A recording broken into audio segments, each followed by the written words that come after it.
नमस्कार। राति 8 बजेको जनता समाचारमा स्वागत छ। म प्रतिमा चौधरी।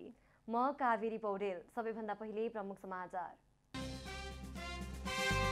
मन्त्री परिषदमा प्रधान न्यायाधीशले भाग खोजेको भन्ने समाचारप्रति सर्वोच्च अदालतको आपत्ति। सत्यता पुष्टि गर्न सञ्चार माध्यमलाई चुनौती। आफू पदीय जिम्मेवारीलाई पूरा गर्नुपर्छ भन्नेमा सचेत रहेको सभामुख सापकोटाको भनाई। संसदलाई जीवन्त र जनमुखी बनाउने प्रतिबद्धता।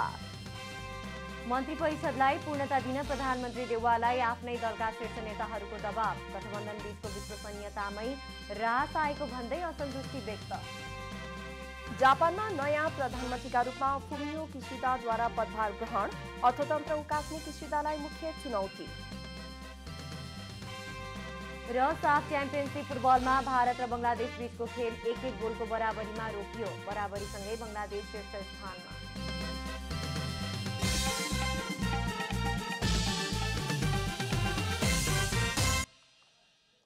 अब पूरा समाचार।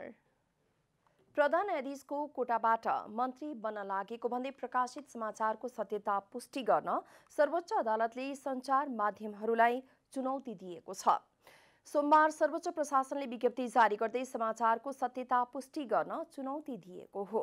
आइतबार साँझ र सोमबार केही सञ्चार माध्यमले प्रधान न्यायाधीशको कोटाबाट दीपक तिमिल सिन्हा मन्त्री बन्न लागेको समाचार प्रकाशित गरेका थिए।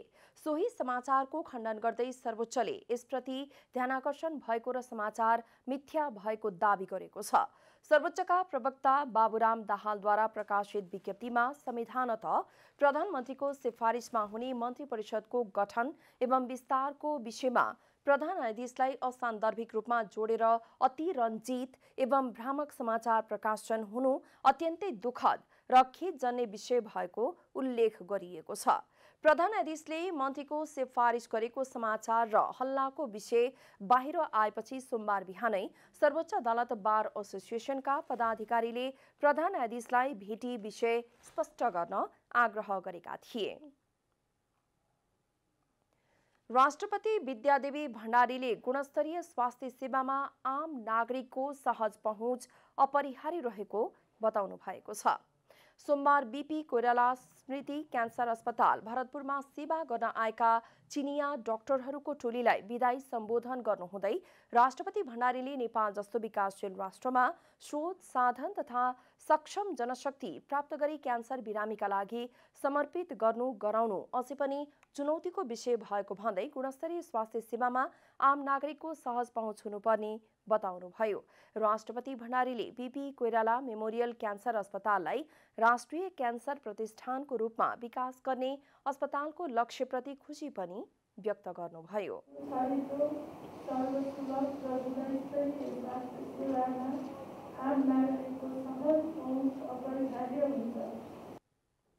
राष्ट्रपति भण्डारीले बिरामीको सेवामा खट्ने अस्पताल परिवार र चिनिया टोलीप्रति आभार व्यक्त गर्दै चीन सरकारको पूर्ण आर्थिक तथा प्राविधिक सहयोगमा स्थापना भएको अस्पतालले क्यान्सरको उपचारमा विशिष्टीकृत सेवा प्रदान गरेको पनि बताउनुभयो। 22 वर्ष अघि चीन सरकारको आर्थिक तथा प्राविधिक सहयोगमा निर्माण भएको अस्पतालमा प्रत्येक वर्ष परिवर्तन हुने गरी चीनबाटै चिकित्सकको टोली आउने गरेको छ। अघिल्लो वर्ष आएका 15 जनाको विशेषज्ञ चिकित्सकको टोली आफ्नो कार्यकाल पूरा गरी फर्कन लागेको हो। कार्यक्रममा चिनिया चिकित्सकको टोलीले नेपालको स्वास्थ्य क्षेत्रको अवस्था र आफूहरूले काम गर्दाको अनुभव व्यक्त गरेका थिए भने टोलीलाई राष्ट्रपति भण्डारीले सम्मान पत्र समेत प्रदान गर्नुभएको थियो।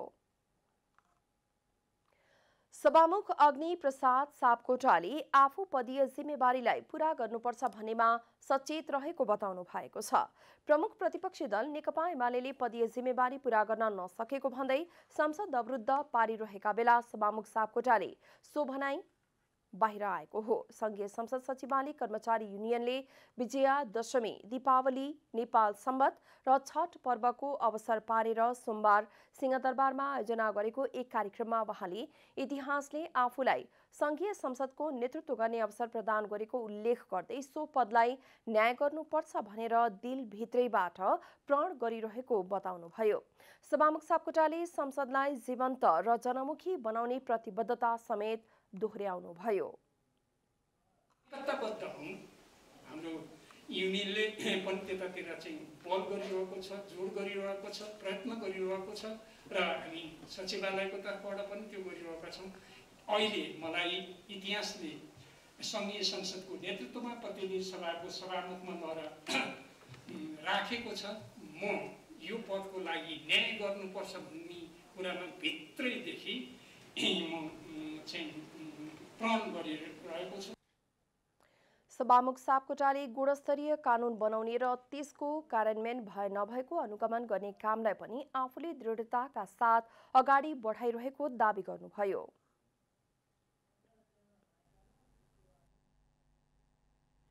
राष्ट्रिय सभाले प्रमुख प्रतिपक्ष दल नेकपा एमालेको अवरोधका बीच 4वटा विधेयक दफावार छलफलका लागि समितिमा पठाएको छ। प्रधानमन्त्री शेरबहादुर देउवाको तर्फबाट कानुन, न्याय तथा संसदीय मामिला मन्त्री ज्ञानेन्द्र बहादुर कार्कीले प्रस्तुत गर्नुभएको खाद्य स्वच्छता तथा गुणस्तर विधेयक 2077, सार्वजनिक सेवा प्रसारण विधेयक 2077, अभिलेख संरक्षण पहिलो संशोधन विधेयक 2077 र सुरक्षण मुद्रण सम्बन्धी विधेयक 2077लाई दफावार छलफलका लागि विधायन व्यवस्थापन समितिमा पठाइयोस् भन्ने प्रस्तावलाई बैठकले स्वीकृत गरेको छ। बैठकमा महालेखा परीक्षकको 58औं वार्षिक प्रतिवेदन 2078 पनि टेबुल भएको छ।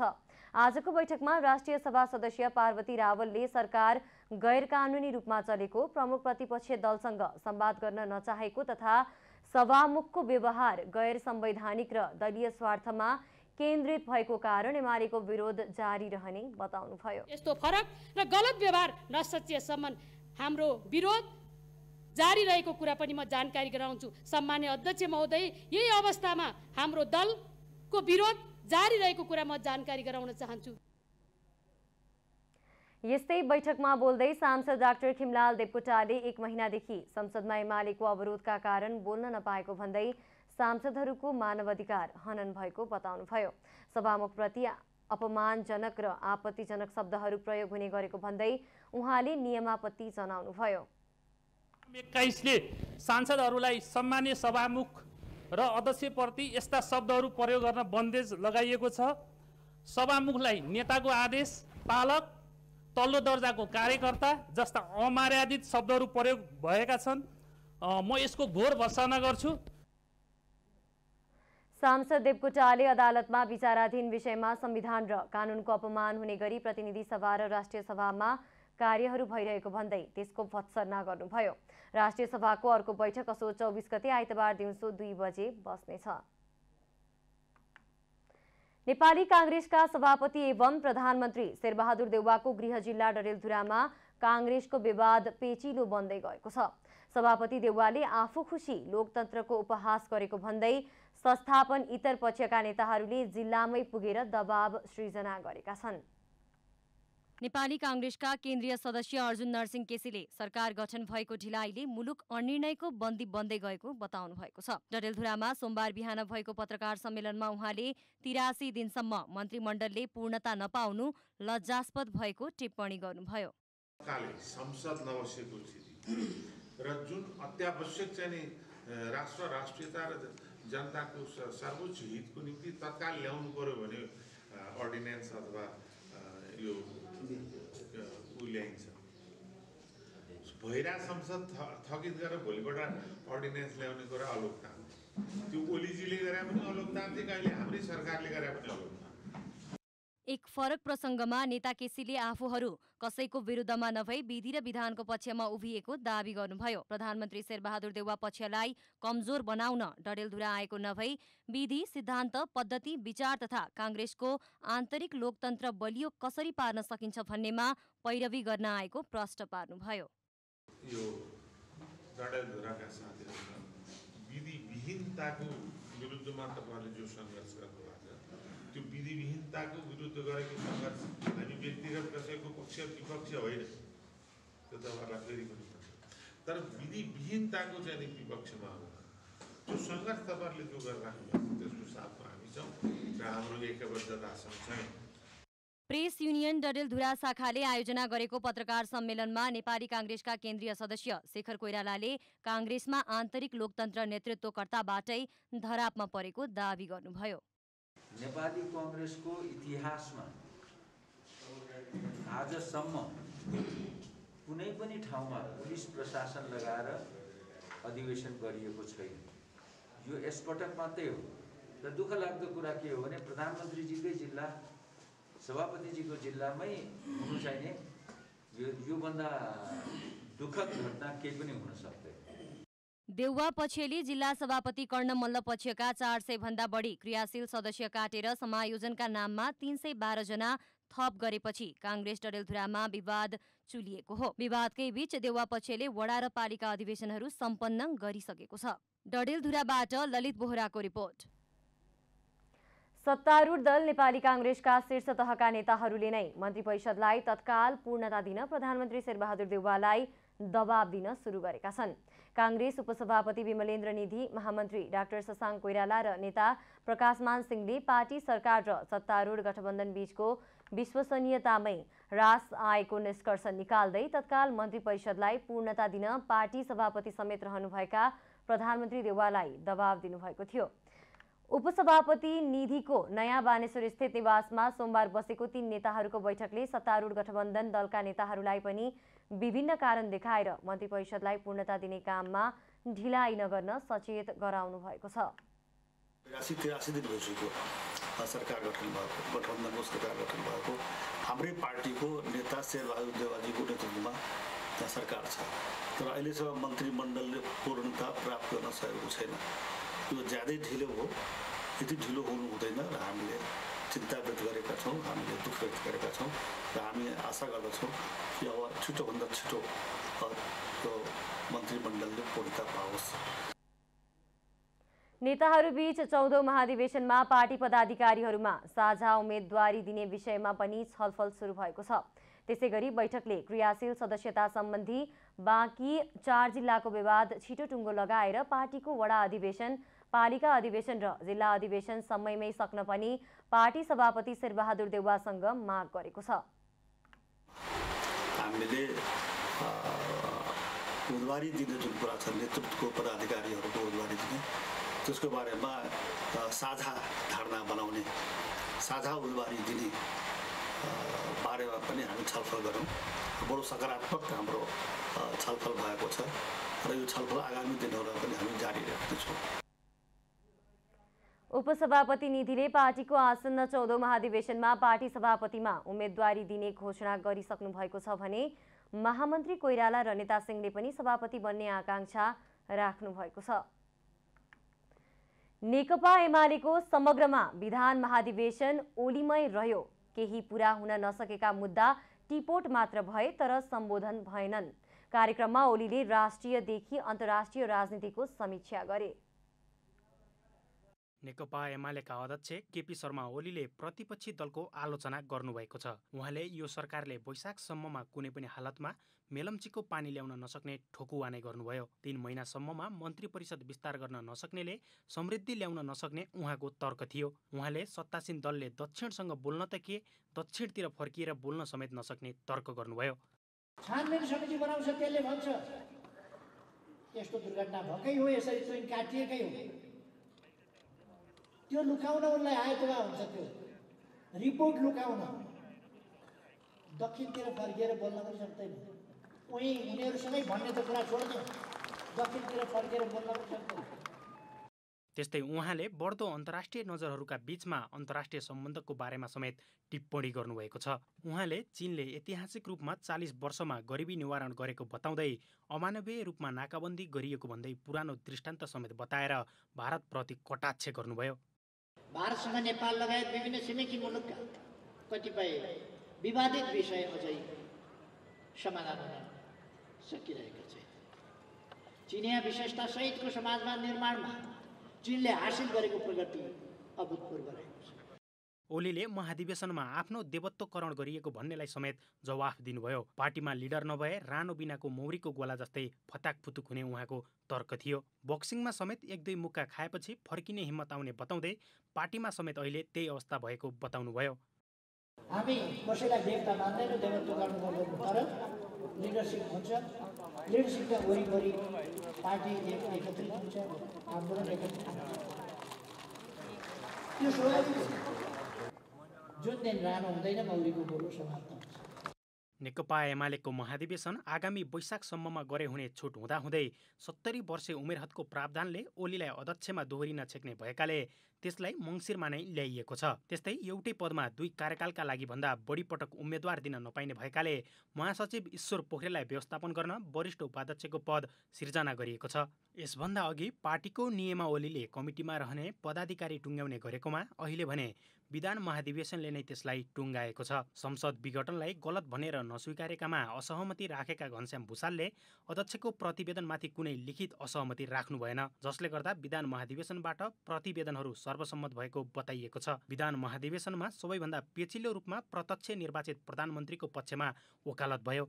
त्यस्तै निर्वाचनमा टिकट पाएर पनि उठ्न नसक्ने अवस्था भएको भन्दै निर्वाचन प्रणाली समानुपातिक बनाउन समेत वकालत भएको थियो। झकिझकाउ कार्यक्रममा करिब 5 करोडको खर्च भएको बताइएको छ भने त्यसका लागि कुनै व्यवसायीबाट चन्दा नलिएर लेबीबाट नै व्यवस्थापन गरिएको बताइएको छ। क्यामेरा ब्युरोका साथ विकास। आज विश्व बसोबास दिवस। नेपालमा पनि तीव्र शहरी क्रियाकलापको लक्ष्य कार्बन रहित विश्व नारा सहित मनाइएको छ। दिवसकै अवसरमा आयोजित कार्यक्रममा विज्ञहरूले कार्बन उत्सर्जनमा नेपालको धेरै भूमिका नभए पनि त्यसको नकारात्मक परिणामबाट पीडित भएकाले यसबारे विश्वमञ्चमा आवाज उठाउनु पर्नेमा जोड दिएका छन्। सोमबार विश्व बसोबास दिवस 2021 को सन्दर्भमा शहरी विकास तथा भवन निर्माण विभागले आयोजना गरेको कार्यक्रममा बोल्दै पूर्व सचिव तथा शहरी विकास विज्ञ किशोर थापाले संसारका विकसित देशको तुलनामा नेपालले कम कार्बन उत्सर्जन गरे पनि नेपाल यसबाट हुने जलवायु परिवर्तनको चपेटामा परेको बताउनुभयो। उहाँले नेपाल जलवायु परिवर्तनबाट पीडित भएको सन्दर्भमा विश्व मञ्चहरूमा आवाज उठाउनुपर्ने बताउनुभयो। अब संसारका विकसित देशहरूले जुन अनुपातमा कार्बन उत्सर्जन गरेका छन् र त्यो कार्बन उत्सर्जनबाट हुने जलवायु परिवर्तनको चपेटामा चाहिँ परेका छौँ। है, कार्बन उत्सर्जनमा हाम्रो धेरै ठुलो चाहिँ दोष नहुँदै पनि त्यसको परिणामहरू र त्यसका चाहिँ नकारात्मक परिणामबाट हामी चाहिँ पीडित भइरहेका छौँ। कार्यक्रममा शहरी विकास मन्त्रालयका सचिव डाक्टर रमेश प्रसाद सिंहले कार्बन उत्सर्जन घटाउनका लागि सबैले ध्यान पुर्याउनु पर्ने बताउनुभयो। उहाँले मन्त्रालयले सुन्दर र स्वच्छ सहर बनाउन ध्यान दिएको भन्दै एकीकृत पूर्वाधार निर्माणको कामलाई प्राथमिकता दिएको जानकारी दिनुभयो। शहरी विकास मन्त्रालयले 3टा सेक्टरलाई फोकस गरेको छ। एउटा चाहिँ सहरलाई कसरी विकास गर्ने, सुन्दर सहर, स्वच्छ सहर, सफा सहर कसरी बनाउने भनेर त्यसमा चाहिँ फोकस गरेको छ। राष्ट्रिय योजना आयोगका सदस्य डाक्टर पुष्परमण वाग्लेले सङ्घ, प्रदेश र स्थानीय तहको समन्वयमा छरिएर रहेको बजेटलाई एकै ठाउँमा केन्द्रीकृत गरी व्यवस्थित सहर बनाउनु पर्नेमा जोड दिनुभयो। साथै घरबाट निस्कने फोहोर मैलालाई उचित व्यवस्थापन गरे कार्बन उत्सर्जनलाई कम गर्न सकिने उहाँको भनाइ छ। हाम्रो घरबाट निस्किने फोहोर मैलालाई 3टा भागमा बाँडेर छिटो कुहिने, मध्यम कुहिने र जुन हेजार्ड अफ वेस्ट छ त्यसलाई चाहिँ व्यवस्थापन गर्ने हो। यो 3टा चिजलाई व्यवस्थापन गर्न सकियो भने नि 5% हामी कम गर्न सक्दा रहेछौँ। UN हेबिटेटकै कार्यक्रम प्रमुख प्रज्ञा प्रधानले नेपालमा हुने विकासका कार्यक्रमहरूले वातावरणमा हुने प्रभावलाई न्यूनीकरण गर्नुपर्ने बताउनुभयो। यसको मुख्य उद्देश्य भनेको चाहिँ नेपाल र नेपालमा हुने विकासका कार्यक्रमहरूमा चाहिँ नि वातावरणमा चाहिँ नि हुने प्रभावले चाहिँ न्यूनीकरण गर्ने। सन् 1986 देखि हरेक वर्ष अक्टोबर महिनाको पहिलो सोमबारको दिन विश्व बसोबास दिवसका रूपमा मनाउने गरिएको छ। राष्ट्रिय पुनर्निर्माण प्राधिकरणका प्रमुख कार्यकारी अधिकृत सुशील गेवालीले भूकम्पपछि पुनर्निर्माण गरिएका मध्ये 92% घरहरू सुरक्षित रहेको बताउनु भएको छ। कार्य अवधिसम्म धरहरा, सिंहदरबार लगायतका महत्त्वपूर्ण संरचनाहरूको कामलाई अन्तिम टुङ्गोमा पुर्याउने पनि बताउनुभयो। राष्ट्रिय पुनर्निर्माण प्राधिकरणका प्रमुख कार्यकारी अधिकृत सुशील गेवालीले भूकम्पपछि पुनर्निर्माण गरिएका मध्ये 92% घरहरू सुरक्षित रहेको बताउनु भएको छ। सोमबार सिंहदरबारमा बसेको विकास तथा प्रविधि समितिको बैठकमा उहाँले सुरक्षित घर निर्माण गर्ने प्रविधि सफल भएको बताउनुभयो। प्राधिकरणले गरिरहेका कामहरू सम्बन्धित मन्त्रालय र राष्ट्रिय जोखिम न्यूनीकरण तथा व्यवस्थापन प्राधिकरणले गर्ने बताउँदै कार्य अवधिसम्म धरहरा, सिंहदरबार लगायतका महत्त्वपूर्ण संरचनाको कामलाई अन्तिम टुङ्गोमा पुर्याउने दावी गर्नुभयो। अब केही चाहिँ महत्त्वपूर्ण आइकोनिक प्रोजेक्ट विषय धरहरा, सिंहदरबार लगायतका चाहिँ पूर्वाधारको कामहरूलाई चाहिँ अन्तिम टुङ्गोमा पुर्याउने प्राधिकरणको पुस 9 गतेसम्मको अवधिमा र चाहिँ अरू सबै कामहरू चाहिँ मूलभूत रूपमा सम्बन्धित चाहिँ मन्त्रालय र चाहिँ मैले भनेका निकायहरूमा हस्तान्तरण गर्ने र प्राधिकरणको पुस 9 गतेको अवधि पछाडि प्राधिकरणले गर्दै आएको यो नीतिगत कानुनी खालका व्यवस्थापन समन्वय लगायतका यी सबै कामहरूको व्यवस्थापन र दीर्घकालीन विपद व्यवस्थापनसँग सम्बन्धित काम चाहिँ हाम्रो चाहिँ राष्ट्रिय विपद जोखिम न्यूनीकरण तथा व्यवस्थापन प्राधिकरण विपद व्यवस्थापन प्राधिकरण छोटकरीमा हामी भन्छौँ त्यसलाई चाहिँ हस्तान्तरण गरेर काम अगाडि बढाउने। प्राधिकरणले गरेका विशिष्ट अनुभवबाट नेपाललाई 10 वर्षमा कसरी रिकभरीबाट सुरक्षित नेपाल बनाउन सकिन्छ भन्ने कुराको 10 वर्षे महाअभियान बनाउन जरुरी रहेको त्यसै राष्ट्रिय विपद योजना न्यूनीकरण तथा व्यवस्थापन प्राधिकरणको भनाइ छ। यो रिकभरीबाट अब हामीहरू रेजिलियन्ट नेपालमा कसरी बनाउन सकिन्छ भन्ने 10 वर्षीय महाअभियान बनाउन जरुरी छ भनेर हाम्रो निर्देशक समितिमा सम्माननीय प्रधानमन्त्रीजीको अध्यक्षतामा बसेको विभिन्न बैठकहरू र यो यस प्राधिकरणकै कार्यकारी समिति यो नेसनल काउन्सिलको बैठकहरूबाट प्राप्त निर्देशन अनुसार त्यसको निर्णय अनुसार चाहिँ हामीहरूले अबको 10 वर्षमा नेपाललाई कसरी विपदबाट सुरक्षित बनाउन सकिन्छ भन्ने कुराको गुरुयोजना नै बनाएर त्यसको फ्रेमवर्क बनाएर हामीहरू अगाडि बढ्ने। बैठकमा पर्यटन मन्त्रालयका सचिव यादव प्रसाद कोइरालाको संयोजनको पाटो फितलो रहेको बताउनुभयो। मान्छे नबचाई सम्पदा नबस्ने र सम्पदा नभई अन्तर्राष्ट्रिय स्तरहरूबाट पर्यटकहरू नआउने भएकाले संयोजनको भूमिका राम्रोसँग निभाउनु पर्नेमा जोड दिनुभयो। हामीसित रहेको फाइनेन्सियल क्राइसिसको कारणले गर्दामा चाहिँ धेरै मठ मन्दिर गुम्बा अथवा चाहिँ अरू मोनुमेन्टहरू निर्माण गर्न सक्दैनौँ। त्यो भएको हुनाले एक्जिट ब्याङ्कबाट चाहिँ हामीलाई लोनको रूपमा आउने हो, तर हामीसित रहेको रकम एकदम न्यून छ। अब कहिलेकाहीँ के हुन्छ भन्दाखेरि मान्छे नबचाइकन यो सम्पदा बच्न सक्दैन, सम्पदा नबचिकन अन्तर्राष्ट्रिय जगतबाट मान्छे हेर्न आउँदैन। त्यसले गर्दा यी कोरिलेसनका विषय पनि हुन्। यी विषयलाई चाहिँ हामीले अलिकति प्राथमिकता कसरी पार्ने भन्ने विषय पनि यो महत्त्व हुन्छ। संघीय मामिला तथा सामान्य प्रशासन मन्त्रालयका सचिव एक नारायण अर्यालले मन्त्रालयलाई राष्ट्रिय पुनर्निर्माण प्राधिकरणले करिब 4 अर्ब 69 करोड काम हस्तान्तरण भएको जानकारी दिनुभयो। हामीले अब सेन्टरमा डोलीडार डिपार्टमेन्ट अन्तर्गत एउटा यही कुरालाई यो पुनर्निर्माण प्राधिकरणबाट हस्तान्तरण भएका आयोजनाहरूलाई कार्यान्वयन गर्नको लागि चाहिँ एउटा हामीले युनिट बनाइसकेका छौँ र हाम्रो साथै प्रदेशमा चाहिँ त्यो आयोजना समन्वय इकाइ भएको हुनाले त्यही मार्फतै यो कोअर्डिनेसनमा काम हुन्छ। अर्थ मन्त्रालयका सचिव माधव कुमार मरासिनीले भूकम्पपछिको पुनर्निर्माणको कामलाई आवश्यक बजेट उपलब्ध गराएको र अबका दिनमा पनि उपलब्ध गराउने प्रतिबद्धता व्यक्त गर्नुभयो। बैठकमा सांसदहरूले लामो समय यता पुनर्निर्माणको क्षेत्रमा काम गरेकाहरू जागिरको सुनिश्चितताका लागि आफू कहाँ धाउने गरेको भन्दै त्यही समन्वयको व्यवस्था मिलाउन माग गरेका थिए। यसैबीच विकास तथा प्रविधि समितिले राष्ट्रिय पुनर्निर्माण प्राधिकरणले भूकम्पबाट क्षति भएका संरचनाको प्रगति विवरण हरेक 3 महिनामा समितिमा पठाउन सम्बद्ध निकायहरूलाई निर्देशन दिएको छ। सोमबार सिंहदरबारमा बसेको समितिको बैठकले राष्ट्रिय पुनर्निर्माण प्राधिकरणले भूकम्पबाट क्षति भएका संरचनाको प्रगति विवरण हरेक 3 महिनामा समितिमा पठाउन सम्बद्ध निकायहरूलाई निर्देशन दिएको हो। समितिकी सभापति कल्याणी कुमारी खड्काले राष्ट्रिय पुनर्निर्माण प्राधिकरणले निर्माण गरेका संरचनाहरूको दिगो संरक्षण, उपयोग र त्यसको समुचित व्यवस्थापन सम्बन्धी स्पष्ट कार्ययोजना बनाउन शहरी विकास मन्त्रालय, शिक्षा, विज्ञान तथा प्रविधि मन्त्रालय, संस्कृति पर्यटन तथा नागरिक उड्डयन मन्त्रालय, संघीय मामिला तथा सामान्य प्रशासन मन्त्रालय र राष्ट्रिय जोखिम न्यूनीकरण तथा व्यवस्थापन प्राधिकरण लगायतका सम्बद्ध जिम्मेवार निकायहरूलाई निर्देशन दिएको बताउनुभयो।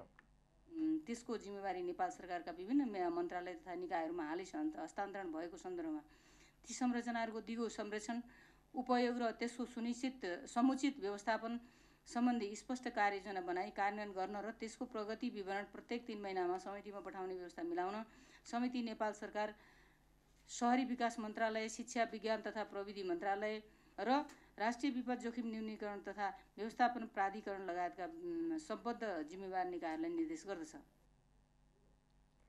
समिति सभापति खड्काले भूकम्प प्रभावित जिल्लाहरूमा पुनर्निर्माणको कार्यमा प्रयोग भइरहेका भूकम्प प्रतिरोधी प्रविधि नेपालको सबै जिल्लामा प्रयोग गरी निजी आवास लगायत पूर्वाधार निर्माणको कार्यमा दिगो र सुरक्षित बनाउने वातावरण सुरक्षित गर्न समितिले सम्बन्धित निकायहरूलाई निर्देशन दिएको बताउनुभयो।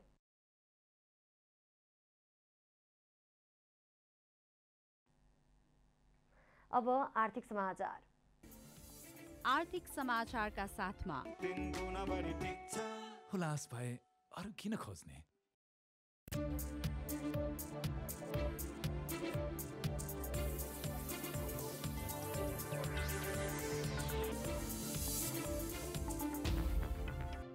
खाद्य व्यवस्था तथा व्यापार कम्पनी लिमिटेडले आउँदो शुक्रबारदेखि खसी बोकाको बिक्री वितरण सुरु गर्ने भएको छ। कम्पनीले यस वर्षको दशैँका लागि 2000 खसी बोका काठमाडौँ ल्याउने तयारी गरेको छ। गत वर्ष 1000 खसी बोका र 1000 च्याङ्रा बिक्री वितरण गरेको कम्पनीले यस वर्ष 2000 खसी बोका मात्रै बिक्री वितरण गर्न लागेको हो। कम्पनीले बजार मूल्य नियन्त्रणका लागि भन्दै हरेक वर्षको दशैँमा खसी बोका र च्याङ्रा बिक्री वितरण गर्दै आएको छ। तर यस वर्ष च्याङ्रा नपाइएको र पाइएको पनि मूल्य अत्याधिक बढेको भन्दै कम्पनीले च्याङ्रा बिक्री वितरण नगर्ने बताएको हो। खाद्य व्यवस्था तथा व्यापार कम्पनी बागमती प्रदेश कार्यालयकी सूचना अधिकृत शर्मिला न्यौपानेले घटस्थापनाको भोलिपल्टदेखि राजधानीमा खसी बोका बिक्री वितरण सुरु गरिने जानकारी दिनुभयो। दशैँको लागि भनेर चाहिँ यस कम्पनीले 2000वटा खसी बोका ल्याउने तयारी गरिसकेको छ। यो चाहिँ तयारी भइसकेको छ र यो चाहिँ हामीले यो उपत्यकामा चाहिँ जुन उपभोक्ताहरू हुनुहुन्छ उहाँहरूलाई चाहिँ अगाडिदेखि नै ल्याएर खसी बोका चाहिँ सम्हाल्नलाई चाहिँ अलिकति गाह्रो हुने भएको हुनाले हामीले ठ्याक्कै जति बेला चाहिँ यसको प्रयोग हुने हो त्यति बेलालाई नै टार्गेट गरेर चाहिँ ल्याउने तयारी गरेका हौँ। जस अनुरूपी चाहिँ हामीले घटस्थापनाको अर्को दिन सम्भवतः घटस्थापनाको अर्को दिनबाट चाहिँ बिक्री सुरु गर्छौँ। कम्पनीले माग धान्नभन्दा पनि बजार मूल्य नियन्त्रणका लागि विगतमा झैँ यसपटक पनि खसी बोका बिक्री गर्न लागेको बताएको छ। दशैँका बेला काठमाडौँ उपत्यकामा खसी बोकाको 11 लाख किलोभन्दा बढी मासु खपत हुने अनुमान छ। चाडपर्वमा उपभोक्तालाई राहत दिनका लागि कम्पनीले सहुलियत पसल पनि सञ्चालनमा ल्याएको छ। कम्पनीले 39 जिल्लाका 43 आउटलेटबाट दैनिक उपभोग्य खाद्य सामग्रीहरूमा 5 देखि 10 रुपैयाँसम्म छुट दिएर बिक्री वितरण गरिरहेको छ। नेपाल टेलिकमले चाडपर्वको अवसर पारेर फेस्टिभल अफर सार्वजनिक गरेको छ। टेलिकमले विभिन्न डाटा र भोइस प्याक तथा रिचार्ज गर्दा बोनस सहितको अफर सार्वजनिक गरेको हो। अफर अन्तर्गत टेलिकमले मङ्गलबारदेखि विभिन्न डाटा र भोइस प्याक तथा रिचार्ज गर्दा बोनस सहितको पर्व अफर उपलब्ध गराउने भएको हो। उक्त अफरहरू दशैँका अवसरमा कार्तिक 2 गतेसम्म उपलब्ध हुनेछन्। डाटा प्याक अन्तर्गत 294 रुपैयाँमा 20 GB डाटा 10 दिनभित्र र 98 रुपैयाँमा 6 GB डाटा 3 दिनभित्र प्रयोग गर्न सकिनेछ। शेयर बजार लगातार ओह्रालो लागेको छ। कारोबार रकमको हिसाबले हेर्दा शेयर बजारमा लगानीकर्ताहरू निराश देखिएका छन्। सोमबार नेप्से परिसूचक 6.68 अङ्कले घटेर 2570 बिन्दुमा झरेको छ। सोमबार सबैभन्दा बढी आशा लघुवित्तका लगानीकर्ताले कमाएका छन्। आशा लघुवित्तको शेयर मूल्यमा सकारात्मक सर्किट लागेको छ। यस्तै सबैभन्दा बढी गुमाउनेमा मनोकामना स्मार्ट लघुवित्त रहेको छ।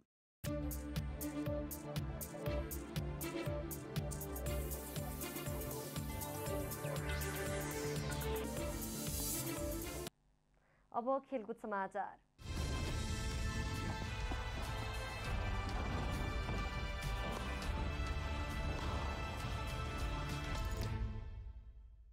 मालदिप्समा जारी 13औं संस्करणको साफ च्याम्पियनसिप फुटबलमा उपाधि दावेदार भारत बराबरीमा रोकिएको छ। सोमबार भएको खेलमा भारत बङ्गलादेशसँग 1-1 गोलको बराबरीमा रोकिएको हो। माले स्थित राष्ट्रिय फुटबल स्टेडियममा सुरुवाती अग्रता जोगाउन नसक्दा भारत रोकिएको हो।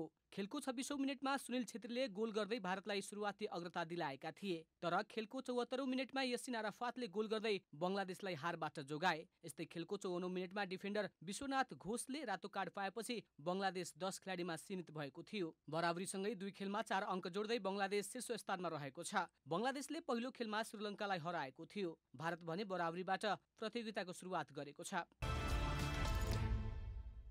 Everest premier league EPL T20 क्रिकेटमा पोखरा राइनोजले जित निकालेको छ। टियु क्रिकेट मैदानमा सोमबार पोखराले काठमाडौँ किङ्स 11लाई DL पद्धतिको आधारमा 14 रनले हराएको हो। हारसँगै काठमाडौँको प्लेअफ कठिन बनेको छ। काठमाडौँ 4 खेलमा 2 अङ्क जोडेर 5औं स्थानमा रहेको छ। अब प्लेअफमा पुग्न काठमाडौँलाई अन्तिम खेल जित्नै पर्ने दबाव रहेको छ। पोखरा भने यसअघि नै प्लेअफ पुगिसकेको छ। दोस्रो स्थानमा उक्लिएको पोखराले 5 खेलमा 7 अङ्क जोडेको छ। काठमाडौँले दिएको 183 रनको लक्ष्यसहित जवाफी ब्याटिङ गरेको पोखराले 15 ओभरमा 5 विकेट गुमाएर 142 रन जोडेको थियो। त्यसैगरी सोमबारको पहिलो खेलमा भैरवा ग्ल्याडिएटर्सले चितवन टाइगर्सलाई हराएको छ। चितवनले दिएको 165 रनको लक्ष्य भैरवाले 17 ओभर 5 बलमा मात्र 4 विकेट गुमाएर पूरा गर्यो। जारी प्रतियोगितामा चितवनको यो पहिलो हार हो। भैरवाले भने तेस्रो जित हात पारेको छ। अघिल्ला 4 खेल जितेर 8 अङ्क जोडेको चितवन अङ्क तालिकाको शीर्ष स्थानमा यथावत रहेको छ। 3 जितबाट 6 अङ्क बटुलेको भैरवा दोस्रो स्थानमा उक्लिएको छ।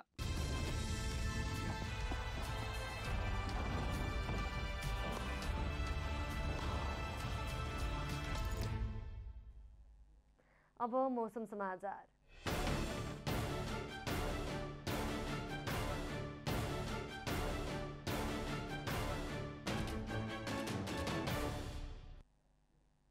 आज राति देशभर आंशिकदेखि सामान्य बदली रही थोरै स्थानहरूमा मेघगर्जन र चट्याङ सहित हल्कादेखि मध्यम वर्षाको सम्भावना रहेको जल तथा मौसम विभागले जनाएको छ। अब देशभरका विभिन्न स्थानका मौसम सम्बन्धी थप विवरण।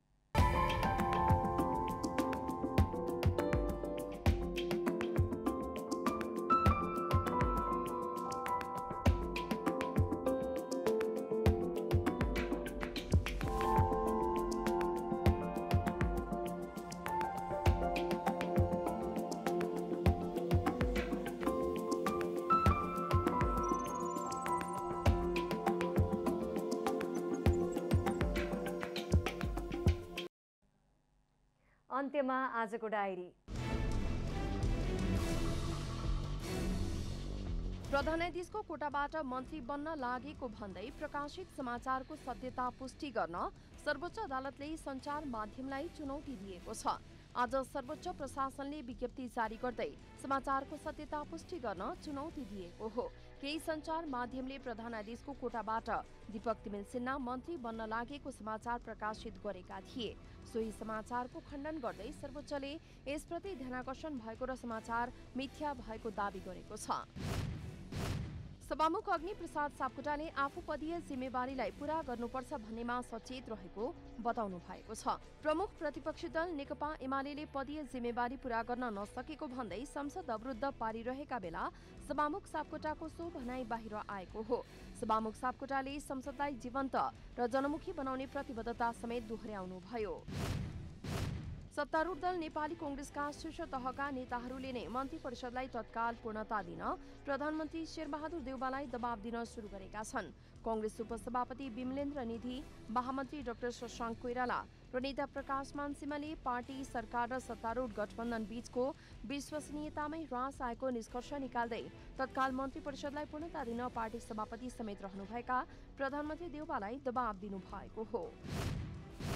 फुमियो किसिडाले जापानको नयाँ प्रधानमन्त्रीका रूपमा औपचारिक जिम्मेवारी सम्हाल्नु भएको छ। उहाँले योशिहिदे सुगालाई प्रतिस्थापित गरेर जापानको प्रधानमन्त्रीको रूपमा औपचारिक जिम्मेवारी लिनु भएको हो। एभरेस्ट प्रिमियर लिग T20 क्रिकेटमा पोखरा राइनोजले जित निकालेको छ। पोखराले काठमाडौँ किङ्स 11लाई DL पद्धतिको आधारमा 14 रनले हराएको हो। काठमाडौँ 4 खेलमा 2 अङ्क जोडेर 5औं स्थानमा छ। त्यसैगरी आजको पहिलो खेलमा भैरवा ग्ल्याडिएटर्सले चितवन टाइगर्सलाई हराएको छ।